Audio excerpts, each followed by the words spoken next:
Hey guys, welcome back to my channel.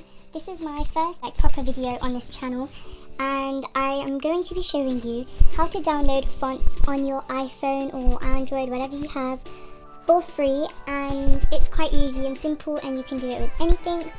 If you want to see any more videos, please comment them down below and I will do them very soon. If I'm not posting consistently, it's because I am busy revising and I've got my GCSE. But anyways, so we're just going to get started. So first what you want to do is you want to go to the App Store and you want to download an app called Fonto. This is free, so you just download it. This is what it looks like. And after that you've installed it, I have mine in that folder. You go to Safari and you search dafont.com. And this is also free, and this is a fun app. You can also just type fonts, I think, but I prefer using Dafont, or you can use this 1001 font. I also use this as well, but this one has more variety.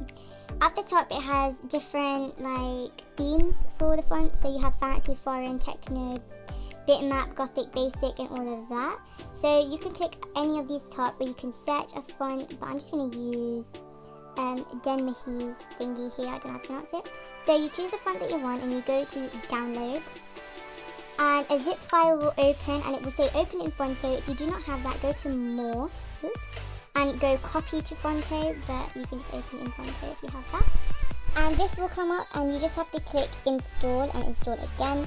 It is now installed onto your iPhone, so once you're in Fonto you can check if it works. If you go to the little camera and click play an image, and you can change the colour of it and use it. And you add the text and you go to fonts. Here are the fonts that come with the phone. To find the ones that you've downloaded, go to my fonts.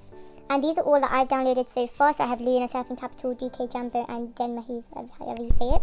So to show you that it works, if I just write hello, it does work and you can resize it. And yeah, so that is how you get fonts for free on your iOS device. If you want to see more videos, comment below and subscribe, and I will see you guys in my next video. Thanks for watching. Bye.